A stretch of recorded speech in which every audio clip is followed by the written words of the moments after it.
मेरे प्यारे विद्यार्थियों, क्या आप जानते हैं कि पीला केक किसे कहा जाता है? प्रकृति में पाया जाने वाला सबसे भारी तत्व कौन सा है? ऐसे कौन से वैज्ञानिक रहे जो वैज्ञानिक होने के साथ साथ भारत के बहुत बड़े उद्योगपति रहे, जिन्होंने बहुत सारे उद्योगों की स्थापना की? भारत में वेदांत कॉलेज की स्थापना किसने करी? फैजाबाद के वो कौन संगीतकार रहे जिन्हें टप्पा शैली का विकास किया? ऐसे बहुत सारे प्रश्नों पर इस क्लास में मैं चर्चा करूंगा आप लोगों से। आप लोगों का बहुत स्वागत, अभिनंदन आपके चहेते यूट्यूब चैनल करियर प्लस पर बिहार सर के साथ। आप सबको प्रणाम, नमस्कार, जय हिंद।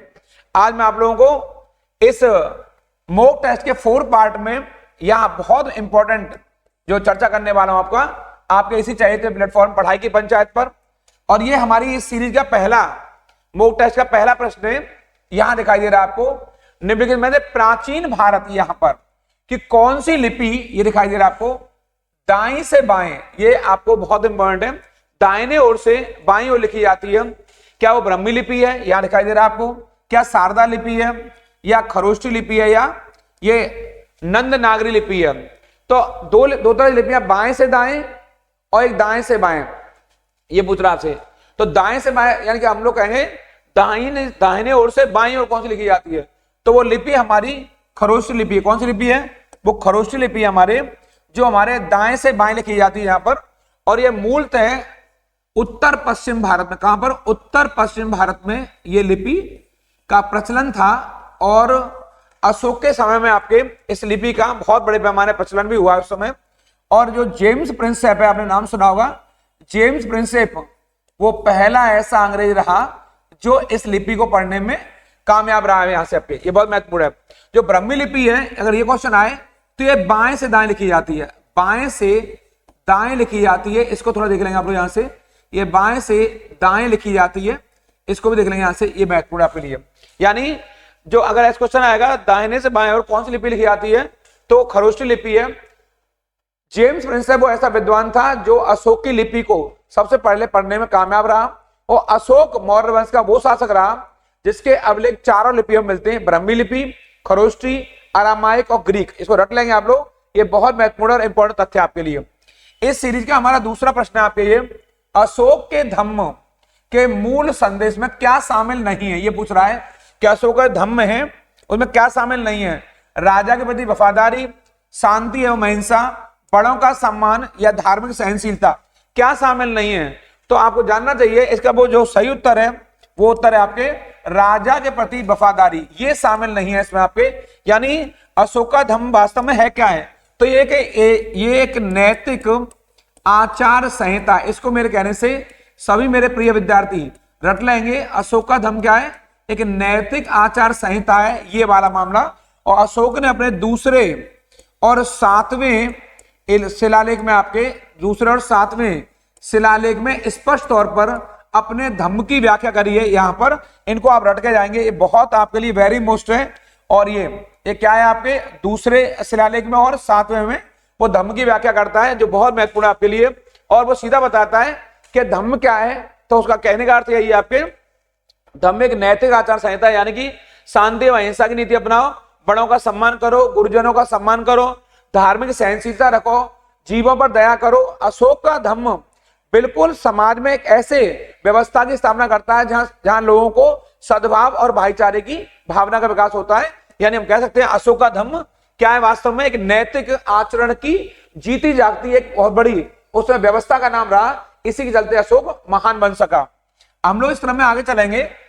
वह स्तंभ कौन सा है जिसमें अशोक ने स्वयं को मगध का सम्राट कहा? ये वाला क्वेश्चन, ये मगध का सम्राट में कहा कहता है? मास्की के लघु स्तंभ लेख में, रोमन अभिलेख में, क्वीन स्तंभ लेख में, या भाबरू स्तंभ लेख में? यानी वो कहां कहता है अपने आपको कि मैं मगध का सम्राट हूं? तो क्या सही उत्तर आपको दिखाई दे रहा है? भाबरू स्तंभ लेख में यहां पर वे अपने आपको मगध का सम्राट कहता है। इसको रट लेंगे, ये आपके कई बार एग्जाम में पूछा गया है। कहां कहता है? भाबरू में कहता है। ये आपके राजस्थान से मिला है। कहां से मिला है? ये राजस्थान से मिला है। ये बहुत महत्वपूर्ण अभिलेख है आपके, स्तंभ लेख है आपके, जो दिखाई दे रहा है। इसके अलावा इसी में है बौद्ध धर्म के प्रति, ये रहा बौद्ध धर्म के प्रति, यहां पर इसका जो झुकाव है वो स्पष्ट होता है यहां पर, यहीं पर। इसी में इसका बौद्ध होने का प्रमाण भी मिलता है कि ये बौद्ध ही है। यहां से आपके ये बहुत महत्वपूर्ण है।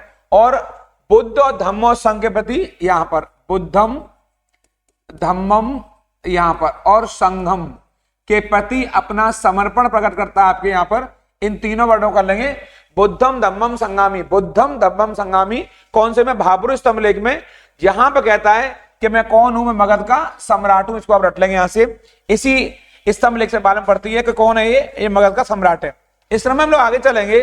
जो हमारा इस सीरीज का चौथा क्वेश्चन है ये वाला, अपने शिलालेखों में अशोक एरा सामान्यतः किस नाम से जाना जाता है? यानी अशोक के शिलालेख हैं, क्या वो चक्रवर्ती के नाम से या प्रियदर्शी के नाम से या धर्मदेव के नाम से या धर्मकीर्ति के नाम से, वो किस नाम से जाना जाता है? तो आपको जानना चाहिए वो अपने आप को प्रियदर्शी कहता है। क्या कहता है?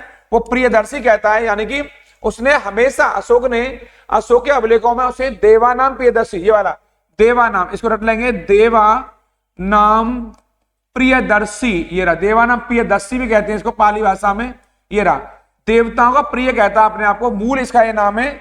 जबकि इसको पुराणों में ये भी कई बार पूछा जाता है, पुराणों में क्या कहा गया अशोक को? तो पुराणों में इसको अशोक वर्धन कहा गया। क्या कहा गया है? अशोक वर्धन कहा गया है। ये बहुत महत्वपूर्ण जानकारी आपके लिए, अशोक का ही नाम है ये, लेकिन पुराणों में कहा गया अशोक वर्धन इसको। वैसे अशोक का नाम क्या है? देवा नाम प्रियदर्शी है, यानी अपने आप को देवताओं का प्रिय कहता है। अशोक के अलावा एक व्यक्ति और हुआ है मौर्य वंश का, उसका नाम है दशरथ। इसी मौर्य वंश का ही है वो, दशरथ नाम का शासक, वो भी अपने आप को देवा नाम प्रियदर्शी कहता है, अर्थात देवताओं का प्रिय कहता है। यानी मौर्य वंश में दो शासक हुए हैं जो अपने आप को देवताओं का प्रिय कहते हैं। एक सम्राट अशोक हैं और इसी वंश के हैं दशरथ, राजा दशरथ, सम्राट दशरथ आपके, वो भी अपने आप को देवा नाम प्रिय कहते हैं। बहुत इंपॉर्टेंट चर्चा चल रही है। इस चैनल को अभी तक सब्सक्राइब नहीं किया है, जल्दी सब्सक्राइब करिए, लाइक शेयर कमेंट करना बिल्कुल नहीं भूलेंगे, क्योंकि ये एग्जाम की क्लास चल रही है, जो मॉक टेस्ट सीरीज चल रही है, ये आपके एग्जाम के लिए बहुत खासम खास होने वाली है, क्योंकि यहां से प्रश्नों का बनना तय है। ये बहुत वो सीरीज है जो आपकी सफलता के शिखर पर पहुंचाएगी, बल्कि आपको रैंक भी दिलाएगी आपके, इसलिए महत्वपूर्ण सीरीज है। इसलिए तेजी से इस चैनल को सब्सक्राइब करें आप लोग नहीं किया है तो। इस क्रम में हम लोग आगे चलेंगे। ये हमारा अगला क्वेश्चन है, पाटलिपुत्र को किस शासक ने सर्वप्रथम अपनी राजधानी बनाया है? क्या उदयन है या अशोक महान है या चंद्र विक्रमादित्य या कनिष्क है? इनमें कौन शासक है जिसने पाटलिपुत्र को अपनी राजधानी बनाया है? तो वो शासक कौन है? वो उदयन है। कौन है वो उदयन है। इस क्रम में उत्तर आपके जानते होंगे। ये उदयन हर्यक वंशी शासक। कौन है ये? हर्यक वंशी शासक है। हर्यक वंश का संस्थापक कौन है? बिंबिसार है। कौन है ये? बिंबिसार इस वंश का संस्थापक है। इसका लड़का अजात शत्रु है, मैंने पीछे बताया आप लोगों को, पीछे मैं इतिहास वाली क्लास में बता चुका हूं। इसका लड़का आपके उदयन है, उदयन बोलते हैं इसी को। इसी ने राजगृह के स्थान पर, किसके स्थान पर? इसने राजगृह के स्थान पर, ये पहले राजधानी पूर्व में यही थी, राजगृह के स्थान पर इसने किसे राजधानी बना दिया? पाटलिपुत्र को। और पाटलिपुत्र नगर का निर्माण करने वाला भी कौन था? उदयन था। दो क्वेश्चन आएंगे। पाटलिपुत्र नगर की स्थापना किसने की है? उदयन ने की है। किस वंश का है? हर्यक वंश का है। और ये किसका उत्तराधिकारी है? ये अजात शत्रु का पुत्र है, यानी कि ये अजात शत्रु का उत्तराधिकारी है। और इसका संबंध किससे है? हर्यक वंश से है, जो कि मगध पर शासन करने वाला पहला राजवंश माना जाता है। इसको आप याद कर लेंगे, ये उदयन है। इस क्रम में हम आगे चलेंगे आप लोग। ये हमारा अगला क्वेश्चन है, ये वाला, इनमें से किसने सर्वप्रथम व्यापक पैमाने पर स्वर्ण मुद्राओं का प्रचलन करवाया? कौन वो शासक है जिसने बहुत बड़े पैमाने गोल्ड जो करेंसी चलाई? पुष्यमित्र शुंगा ने, मेनांडर ने, विमकटविशस ने या गौतमीपुत्र सातकर्णी ने? कौन सा वो शासक है जिसने बड़े पैमाने पर स्वर्ण मुद्राओं को चलाया? तो वो शासक आपका विमकटविशस। कौन है वो? विमकटविशस है। आप जानते होंगे विमकटविशस आपके कुषाण वंश का वास्तविक संस्थापक माना जाता है। क्या माना जाता है? कुषाण वंश का वास्तविक संस्थापक माना जाता है, real founder of the Kushana dynasty. ये इस वंश का महान, ये आपके वास्तु संस्थापक है आपके। जबकि कुजुल, ये व्यक्ति कुजुल जो कटफिशस है, वो इस वंश का संस्थापक है। ध्यान देंगे, संस्थापक कुजुल है, लेकिन वास्तु संस्थापक कौन है? आपका ये आपका विमकटविशस है आपके। इसने शिव नंदी या बस शिव की जो भक्त था ये आपके, इस क्रम में इसने नंदी त्रिशूल की बहुत सारी आकृतियां अपने सिक्कों पर बनवाई, यानी कि शिव भक्त माना जाता है इसको। इसने शिव की आकृतियां, इसने त्रिशूल की आकृतियां अपने सिक्कों बनवाई और बड़े पैमाने पर इसने सोने के सिक्के जारी किए। और आपको जानना चाहिए कि कुषाण वंश का जो महान शासक है, सबसे महानतम, ये वर्ड अगर आ जाएगा कुषाण वंश का महानतम शासक कौन हुआ है, तो वह कौन है, वो कनिष्क है। और कनिष्क ने बौद्ध धर्म का बहुत बड़े पैमाने पर प्रचार प्रसार किया और कनिष्क के शासनकाल में बौद्ध धर्म की चौथी बैठक का आयोजन हुआ। इन सबको रट लेंगे तो क्वेश्चन आएगा, बड़े पैमाने स्वर्ण मुद्रा किसने चलाई है, तो विम कटफिसस ने, जो कुषाण वंश का वास्तविक संस्थापक है। और कुषाण वंश का संस्थापक कौन है, कुजुल है, कुजुल कटफिसस नाम पूरा उसका, कुजुल कटफिसस। गांधार कला शैली ये रहा, किसके समय फली फूली, कुषाणों के समय में, गुप्तों के समय में, अकबर के शासनकाल में, के मौर्यों के। कुषाण ये दिखाई दे रहा है आपको यहाँ पर, कुषाणों के शासनकाल में यह रहा, कुषाणों के शासनकाल में इस कला कौन सी, गांधार कला में, पीछे बताया मैंने आपको पीछे भी, यानी गांधार कला शैली एक तो ये यहां पर, दूसरा मथुरा कला शैली, दो कला शैलियों का विकास हुआ है आपके कुषाणों के समय में। और इन दोनों कला शैलियों में वो बुद्ध की, महात्मा बुद्ध की जो मूर्तियां बनाई गई हैं, महात्मा बुद्ध की, ये आपको पता होगा, महात्मा बुद्ध की जो मूर्तियां बनाई गई बड़े पैमाने पर, इन दो कला शैलियों में गांधार आर्ट और मथुरा आर्ट। क्वेश्चन आएगा, गांधार आर्ट और मथुरा आर्ट का संबंध किससे है, क्या ब्राह्मण धर्म से है, क्या आपके बौद्ध धर्म से, क्या जैन धर्म से, क्या आजीवक संप्रदाय से, तो आप बताएंगे गांधार और मथुरा इन दोनों आर्ट का संबंध बौद्ध धर्म से है। यानी बुद्ध की मूर्तियों का निर्माण जो हुआ है या तो गांधार कला शैली में हुआ है या मथुरा कला शैली में हुआ है। और विस्तार से मैं चर्चा करूंगा, बताऊंगा कि मथुरा कला शैली होती क्या है और आपके गांधार कला, इन दोनों में अंतर क्या है, दोनों शैलियों में विस्तार से हम इतिहास वाली जब पन्नों पढ़ाएंगे आपको या इतिहास की क्लास कराएंगे तो वहां विस्तार से बता देंगे। फिलहाल ये हमारी मॉक टेस्ट सीरीज चल रही है जो एग्जाम के लिए बहुत महत्वपूर्ण है, इसलिए इसको डट के आएंगे। यहां से उत्तर प्रदेश का क्षेत्रफल देश के कुल क्षेत्रफल का कितना है लगभग, तो आपको 13.5 है, 9.4 है, 8.4 है या 7.3%, आखिर कितना है तो आपको जानना चाहिए। ये देश के कुल क्षेत्रफल के 7.3% आपको जानना चाहिए। यानी पूरे भारत का अगर क्षेत्रफल 100% मान लिया जाए तो 100 में से 7.3% अकेले यूपी के पास है। आप जानते होंगे देश में क्षेत्रफल के आधार पर, क्या के आधार पर, क्षेत्रफल के आधार पर सबसे बड़ा राज्य हमारा कौन सा है, राजस्थान है, ये आपको पता है पहले से। दूसरा इस क्रम में हमारा मध्य प्रदेश है सेकंड नंबर पर, तीसरा हमारा महाराष्ट्र है बाई एरिया, बाई क्षेत्रफल आपके, और चौथा हमारा उत्तर प्रदेश यानी कि यूपी है। क्षेत्रफल के आधार पर देश का सबसे बड़ा राज्य कौन सा, राजस्थान है, दूसरा कौन सा है, मध्य प्रदेश है, तीसरा कौन सा है, महाराष्ट्र है, और देश में बाई एरिया सबसे बड़ा राज्य कौन सा है आपके, यूपी है। तो यूपी के पास कुल क्षेत्रफल के कितने परसेंट भूमि है, तो देखेंगे 7.3% है, इसको आप रट लेंगे, बहुत महत्वपूर्ण है। और जनसंख्या के आधार पर यूपी देश का सबसे बड़ा राज्य है। 6वीं शताब्दी ईसा पूर्व के दौरान मथुरा के आसपास के क्षेत्रों को क्या कहा जाता था, पांचाल, अंग या सूरसेन राज्य या मत्स्य राज्य। तो आपको जानना चाहिए इस समय हमारा क्षेत्र था वो सूरसेन राज्य, कौन सा राज्य, सूरसेन, सूरसेन उस समय महाजनपद था ये वाला। इसका उत्तर आपके ये सी सही है, सूरसेन राज्य था। सूरसेन राज्य महानतम राज्य था। कंस, बहुत सारे यहाँ भगवान श्री कृष्ण, इन सब लोगों के चलते, और यहाँ पर अग्रसेन महाराज आपके जो, इन सबके चलते मथुरा एक बहुत महत्वपूर्ण क्षेत्र बन सका। ताकतवर और शक्तिशाली राज्य था मथुरा आपके, इसलिए मथुरा को उस समय सूरसेन बोलते थे। और सूरसेन की राजधानी मथुरा थी, जो बाद में बिगड़ते बिगड़ते मथुरा हो गई। इसे ब्रजभूमि क्षेत्र कहा जाता है। तो आपका इस तरह उत्तर आएगा तो बता देंगे सूरसेन राज्य, बताएंगे सूरसेन महाजनपद था। इनमें से किस रूमानी, ये रहा रूमानी काव्य लेखकों, उनकी कृति का नाम ये रहा मदनाष्टक के लिए जाना जाता है। इसको रट लेंगे यहां से, मदनाष्टक क्या नाम है, मदनाष्टक के लिए जाना जाता है। रहीम है या मौलिक मोहम्मद जायसी है या जियाउद्दीन बर्नी है या सुल्तान फिरोज तुगलक, कौन है इसमें से आपके, तो आप बताएंगे मदनाष्टक के जो लेखक हैं वो रहीम है। कौन है आपके, रहीम है। आप जानते हैं अब्दुल रहीम खाने खाना बहुत महत्वपूर्ण है।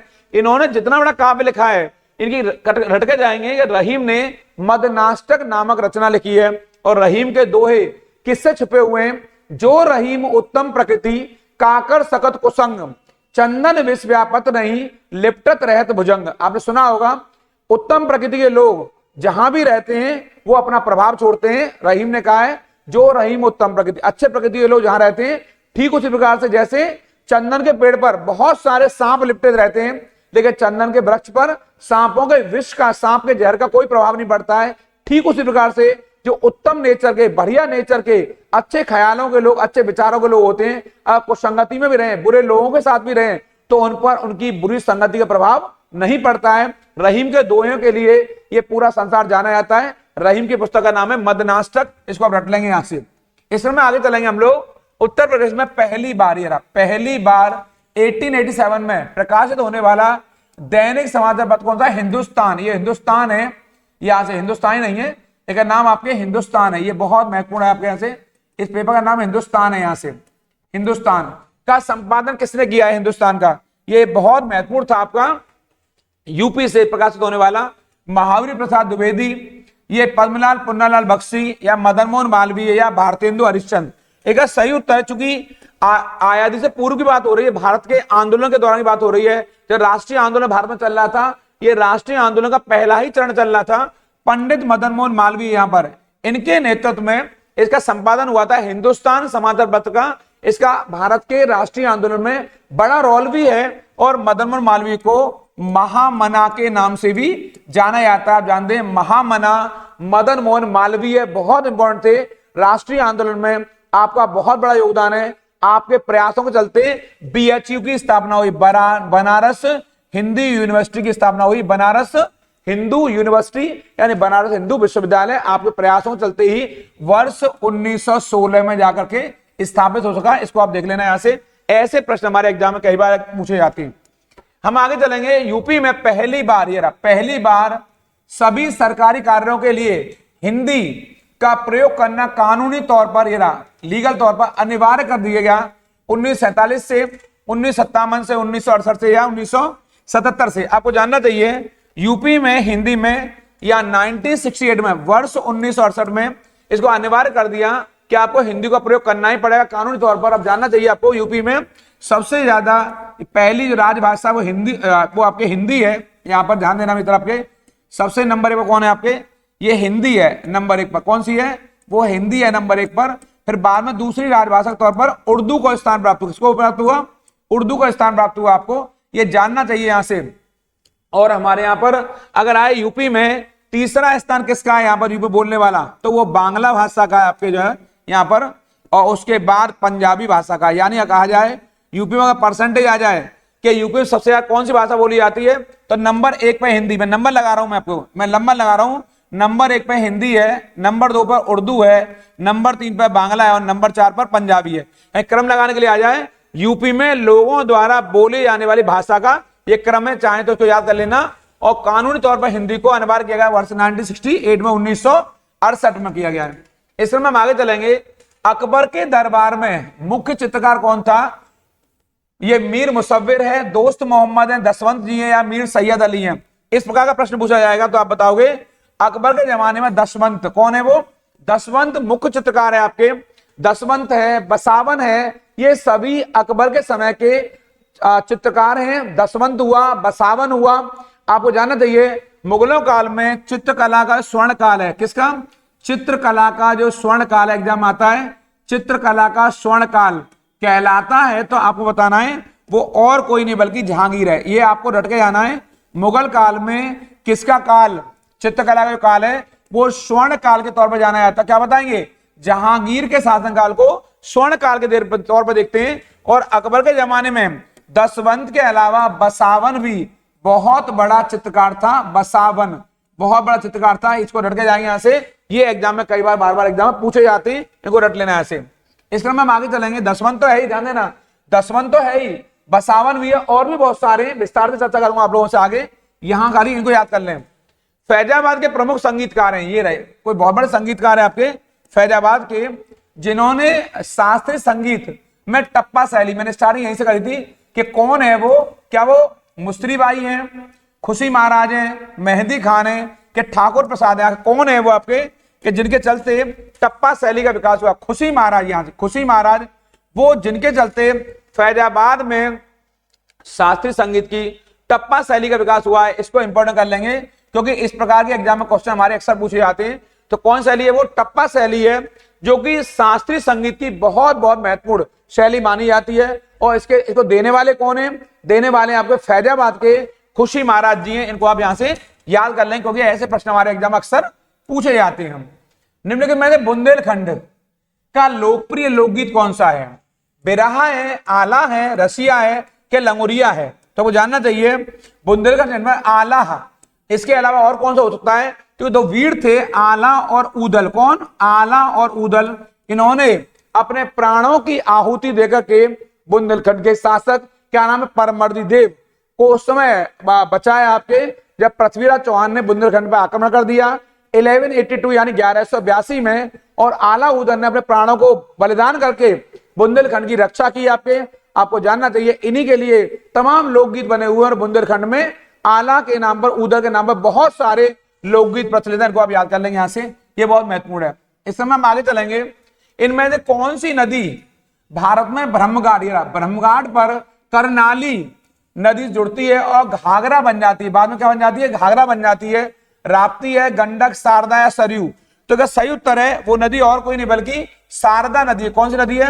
वो शारदा नदी है आपके, जो कि आपके ब्रह्मघाट पर करनाली नदी जुड़ती है और घाघरा नदी बन जाती है। ये बहुत महत्वपूर्ण क्वेश्चन है, इन सबको रट कर जाएंगे यहां से आपको, और ये कई बार एग्जाम में पूछे जाते हैं। ऐसे एग्जाम बार बार पूछे गए। यूपी से जुड़ा हुआ क्वेश्चन भी है और भारत के जो सामान्य ज्ञान है उससे भी जुड़ा हुआ क्वेश्चन है। ऐसे क्वेश्चन हमारे भारत के जो सामान्य ज्ञान होता है उस संदर्भ में भी ऐसे कैसे पूछे जाते हैं, इसको आप यहां से याद करके जाएंगे। इसमें हम आगे चलेंगे। इनमें से किस खनिज को, ये रहा मैंने पूछा था आपको, पीला केक, आपने बहुत सारे केक सुने होंगे, घर पर खाते भी होंगे आप लोग केकों को, लेकिन पीला केक किसे खाते हैं? प्लूटोनियम को, यूरेनियम को, थोरियम को, कि एल्यूमिनियम को? कौन सा आपका केक है जिसे पीला केक भी कहते हैं? तो यूरेनियम को पीला केक भी कहा जाता है। किसको? यूरेनियम को। और ये प्रकृति में पाया जाने वाला सबसे भारी तत्व भी है। कैसा है? भारी तत्व भी है। इसको याद कर लेंगे, क्वेश्चन आएगा। प्रकृति में पाया जाने वाला सबसे भारी तत्व कौन सा? सबसे भारी कर लेंगे यहां से, तो आप बताएंगे वो यूरेनियम है। और आप जानते होंगे यूरेनियम जो है आपके, वो यूरेनियम हुआ, थोरियम हुआ, ये सभी परमाणु ईंधन के स्रोत भी हैं, और आप जाने परमाणु बम के स्रोत भी हैं आपके, इसलिए आप रट के जाएंगे इससे यूरेनियम को। ये बात बहुत हमारे लिए महत्वपूर्ण है। यहां से इस तरह हम लोग आगे चलेंगे आपके यहां से। अब वर्ष 1825 में वेदांत कॉलेज या वेदांता कॉलेज की स्थापना किसने करी? जिसमें दोनों भारतीय अध्ययन, यानी उसमें भारतीय अध्ययन भी होता है आपके, और पाश्चात्य सामाजिक तथा भौतिकी विज्ञान का पाठ्यक्रम प्रस्तुत किया जाता था। वो किसने इसकी स्थापना करी आपके? क्या अरविंदो हैं, क्या राममोहन राय हैं, ईश्वरचंद्र विद्यासागर हैं, या स्वामी विवेकानंद हैं? आपके माइंड में आना चाहिए। इस प्रकार का प्रश्न पहले पूछा गया है वर्ष 1825 में। तो इसके ऐसे विचारों को जो भारतीय संस्कृति से और पश्चिमी संस्कृति से दोनों से भरे हुए हैं, दोनों से ओतप्रोत हों, वह और कोई नहीं बल्कि राममोहन राय। कौन है वो? राममोहन राय। आप जानते हैं इन्होंने वर्ष 1828 में ब्रह्म समाज की स्थापना की। बहुत इंपॉर्टेंट है, इसको रट के जाएंगे यहां से एक बात। और इन्हीं के प्रयासों के चलते वर्ष 1829 में सती प्रथा के लिए एक आंदोलन चला और सती प्रथा पर रोक लगी इनके प्रयासों के चलते। आप जानते हैं उस समय विलियम बेंटिक, कौन? लॉर्ड विलियम बेंटिक बंगाल के गवर्नर हुआ करते थे, और इन्होंने सती प्रथा पर रोक लगाई। लेकिन सती प्रथा पर रोक लगाने के लिए किसने आंदोलन चलाया? सामाजिक लहर किसने पैदा की? वह और कोई नहीं बल्कि राजा राममोहन राय थे। तो राजा राममोहन राय के प्रयासों को चलते, आर.एम. राय कहते हैं, इनके प्रयासों को चलते ब्रह्म समाज की पहले स्थापना हुई 1828 में, और फिर 1829 में बंगाल जैसे क्षेत्र में सती प्रथा पर रोक लगी इनके प्रयासों के चलते। ये चैनल बहुत इंपॉर्टेंट है। 16वां मैं 18वां क्वेश्चन पढ़ा रहा हूं आप लोगों को, बहुत इंपॉर्टेंट क्वेश्चन है।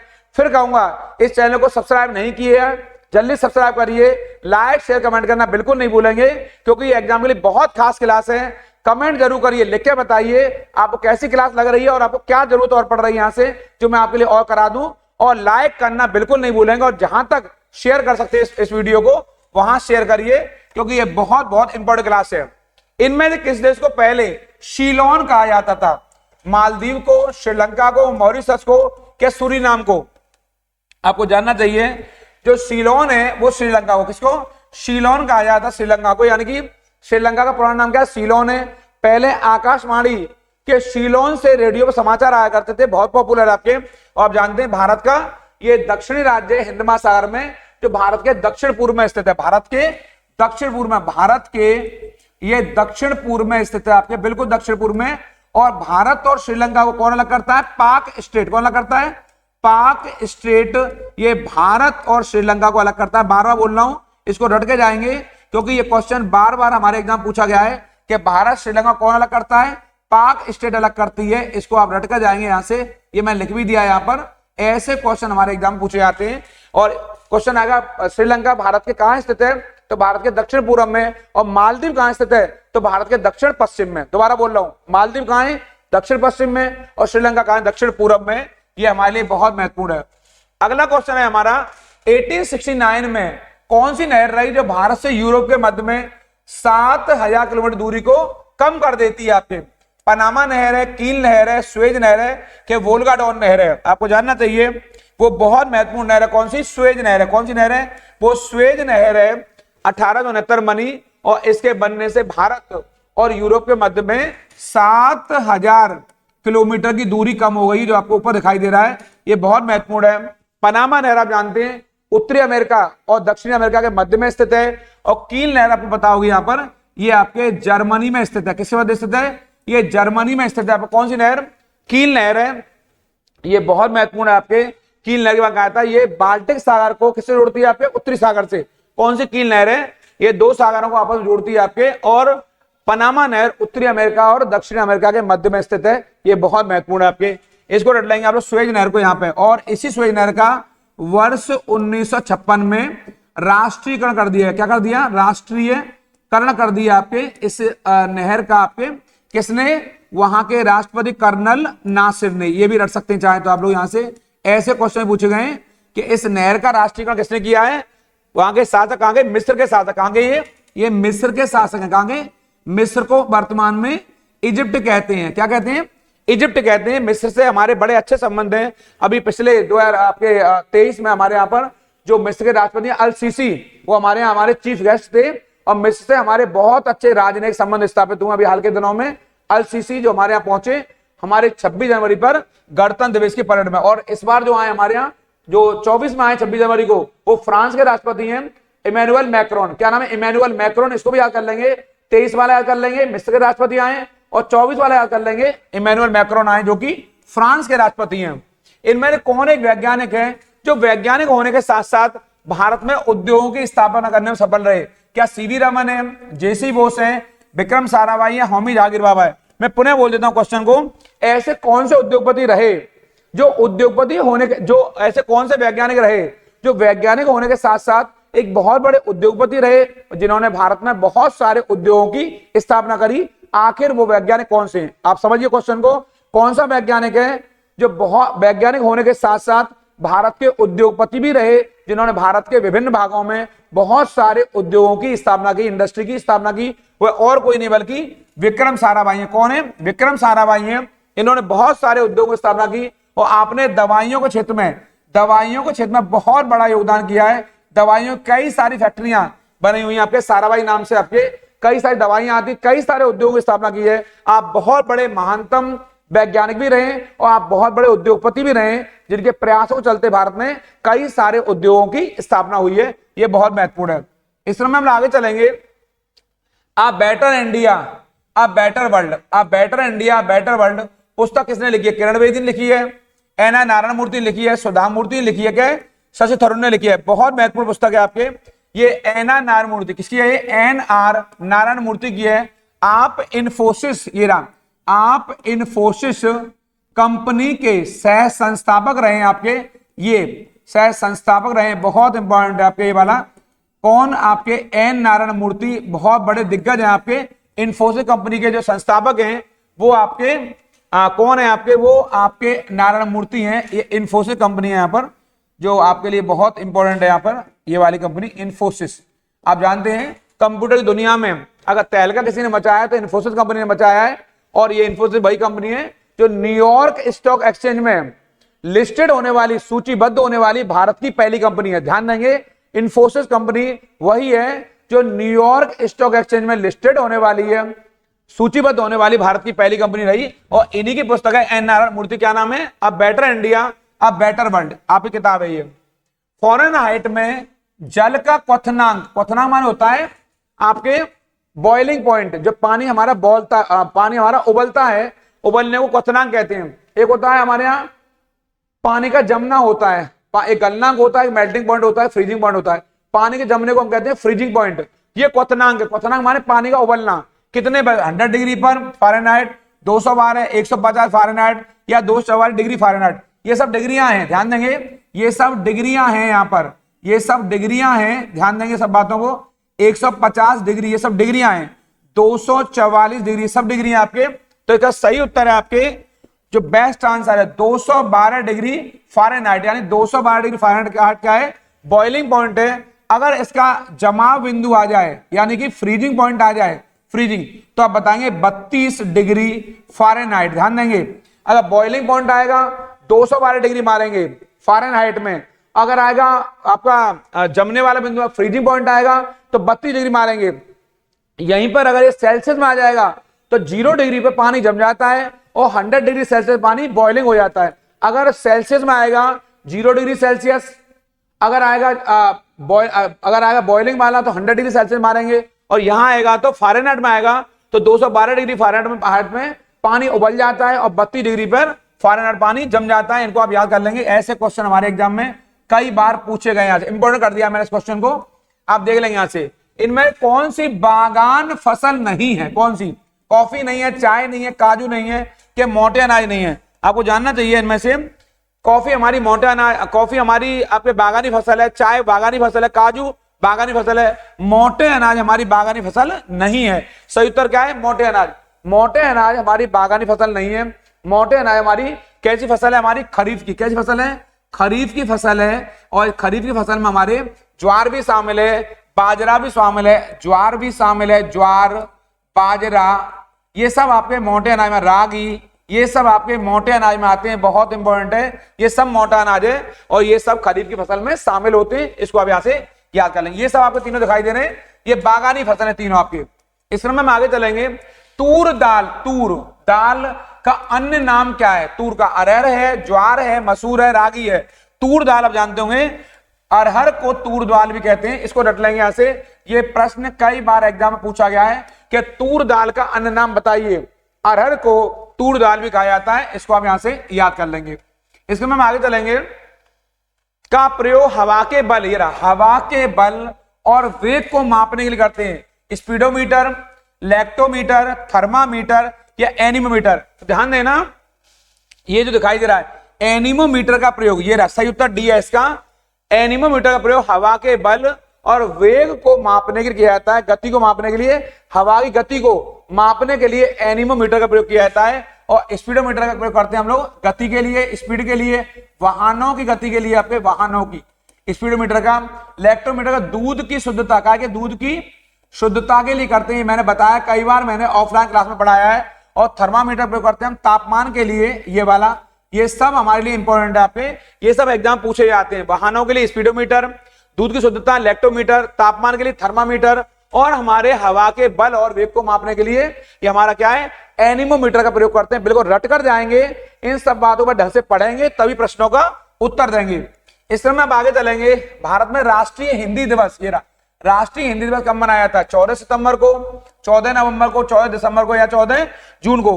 पीछे मैंने बताया, पुनः फिर बता रहा हूं, 14 सितंबर को हमारे राष्ट्रीय हिंदी दिवस मनाया जाता है, क्योंकि हमारी संविधान सभा ने 14 सितंबर 1949 को सर्वसम्मति से हिंदी को राजभाषा और देवनागरी को लिपि के तौर पर मान्यता दी। देवनागरी को लिपि के तौर पर, ध्यान देंगे, हिंदी को राजभाषा और देवनागरी को लिपि के तौर पर मान्यता दी है 14 सितंबर 1949 को, 14 सितंबर 1949 को। इसीलिए 14 सितंबर को हर साल राष्ट्रीय हिंदी दिवस के तौर पर मनाया जाता है। याद करके जाएंगे यहां से, इसको बहुत महत्वपूर्ण है।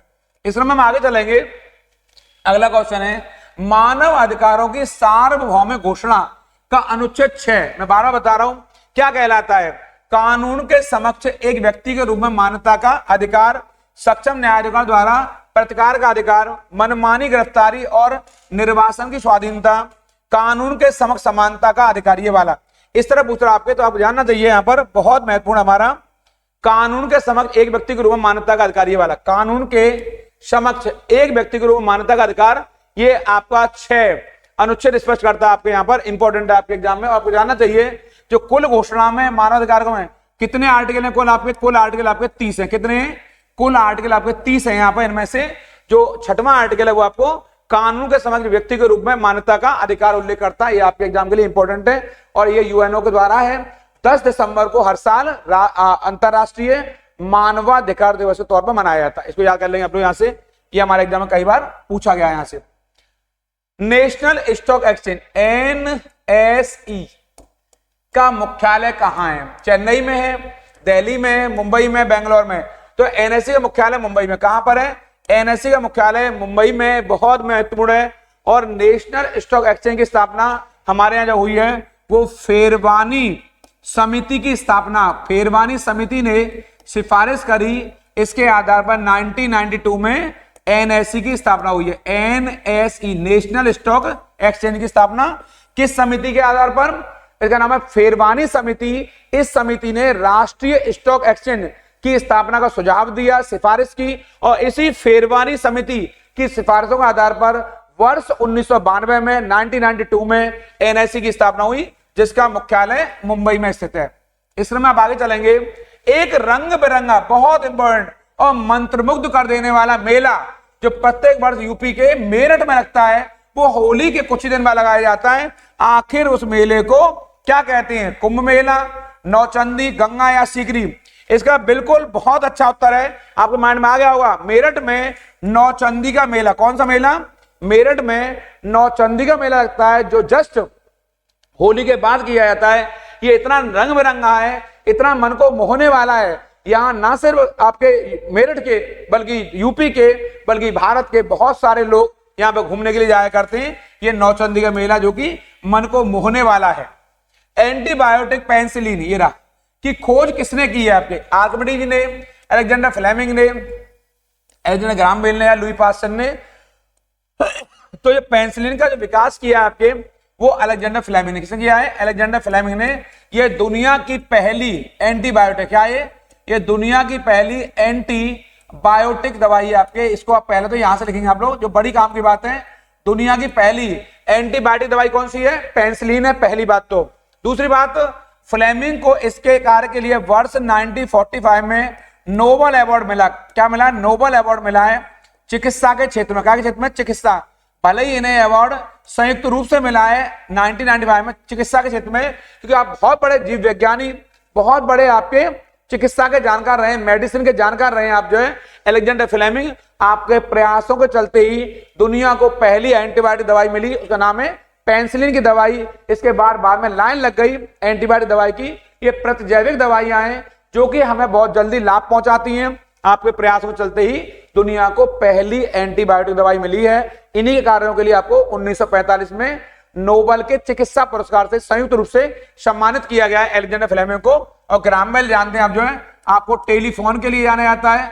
टेलीफोन के लिए इनके प्रयासों से टेलीफोन हमारे आया है। लुई पास्चर ने रेबीज का टीका, किसका टीका? रेबीज का टीका बनाया आपने इन्होंने। और जो आर्किमिडीज है, आपने उत्प्लावन जो आपका उत्प्लावन बल दिया है आपने, ये वाला अपथ्रस्ट वाला आपका ये सिद्धांत है। आर्किमिडीज सिद्धांत आपके उत्प्लावन बल वाला, ये इनका है आपके। इनको याद कर लेंगे सारे आपके इंपॉर्टेंट में। अपथ्रस्ट थ्योरी इनके आपके आप बहुत इंपॉर्टेंट है। आर्किमिडीज के सिद्धांत को कोई भूल नहीं सकता आपके। और टेलीफोन ग्राहम बेल ने और लुई पास्चर ने रेबीज का टीका दिया है। और दुनिया को पहली एंटीबायोटिक दवाई किसने दी? अलेक्जेंडर फ्लेमिंग ने दी है। यहां से ये आपके लिए इंपॉर्टेंट है। इस तरह में हम आगे चलेंगे आपके यहां से।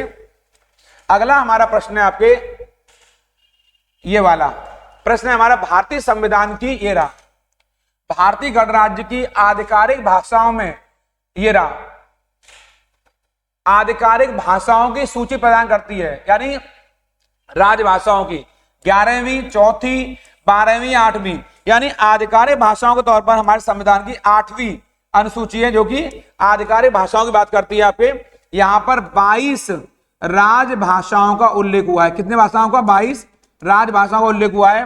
जो 12वीं अनुसूची है वो नगरीय जीवन के बारे में उल्लेख करती है। जो चौथी है वो राज्यसभा की सीटों के बंटवारे के बारे में उल्लेख करती है यहाँ पर। और जो 11वीं अनुसूची हमारे पास दिखाई दे रही है आपके, वो पंचायतों के बारे में, क्या के बारे में?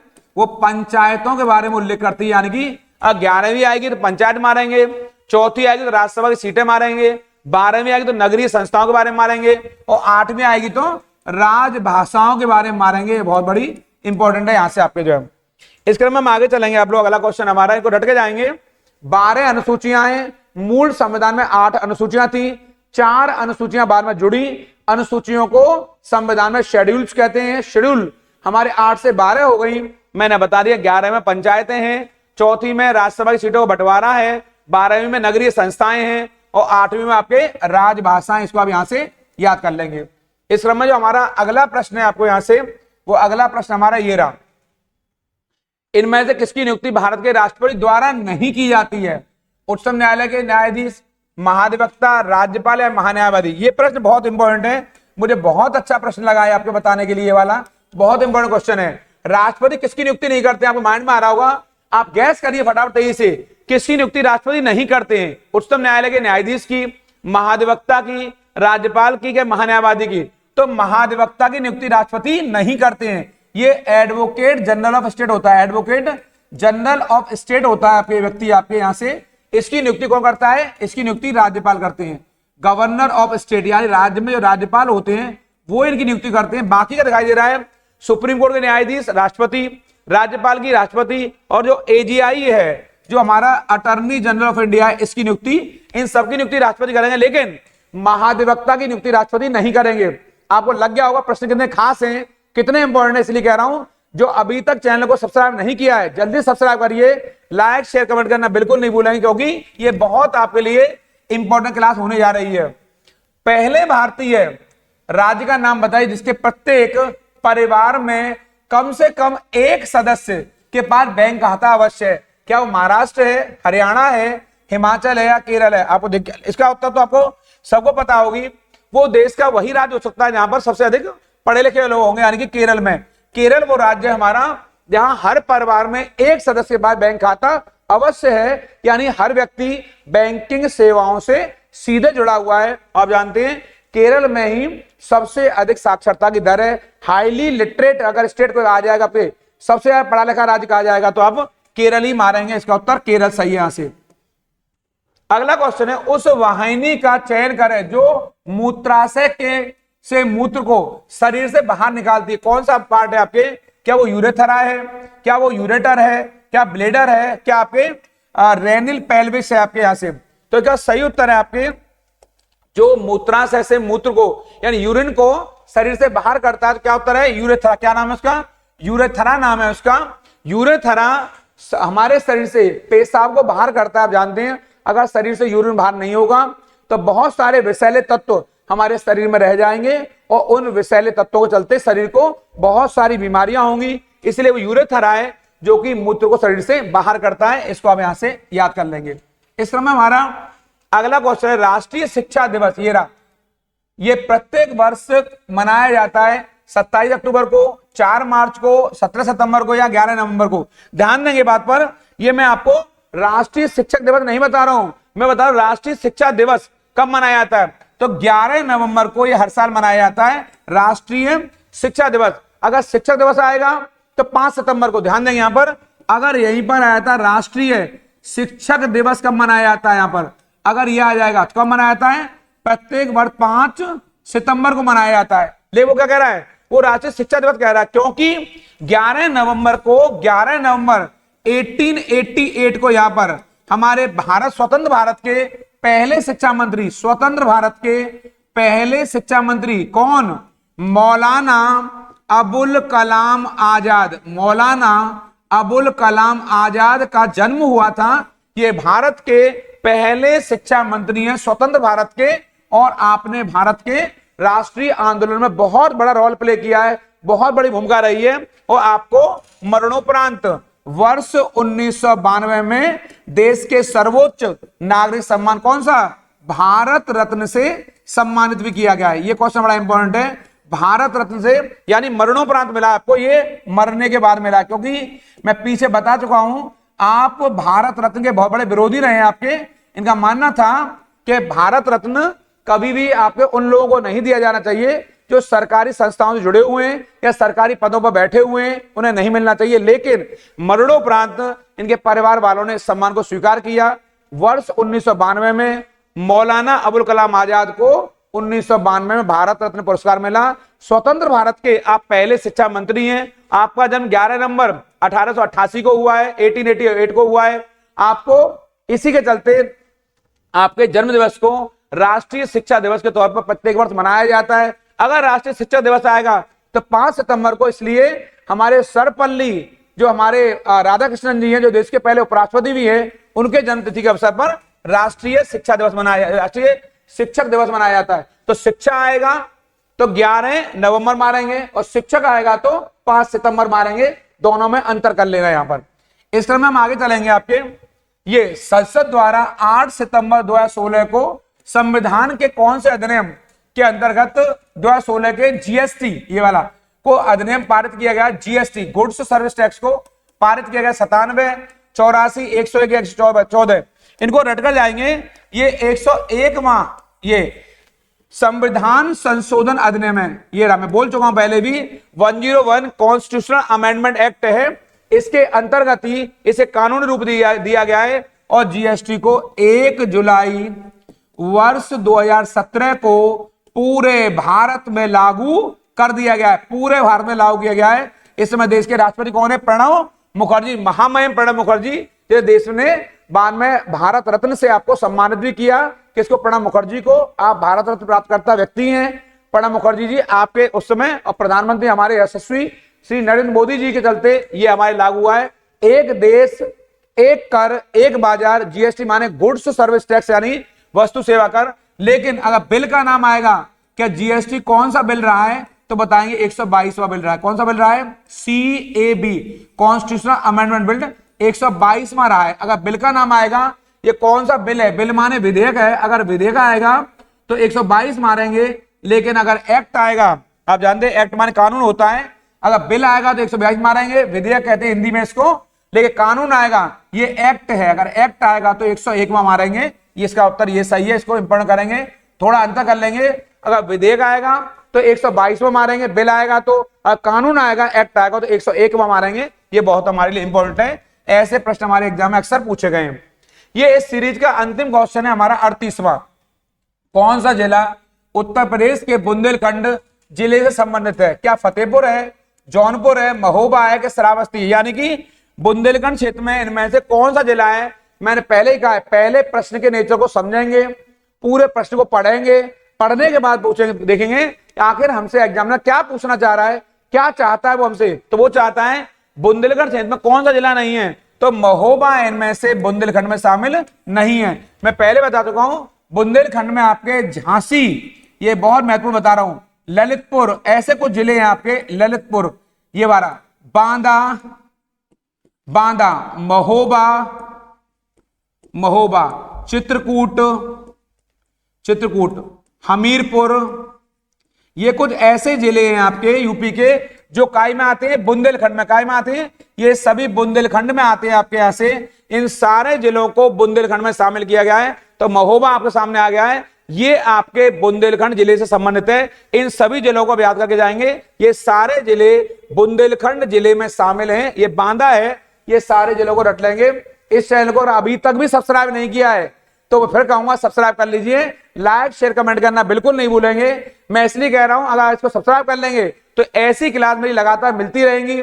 और इस मॉक टेस्ट के बाद या उससे पहले भी मैं आपके लिए विस्तार से एक लेक्चर वाली क्लास लेकर आ रहा हूं। वो लेक्चर मेरा चलता रहेगा, करंट अफेयर क्लास जारी रहेगी।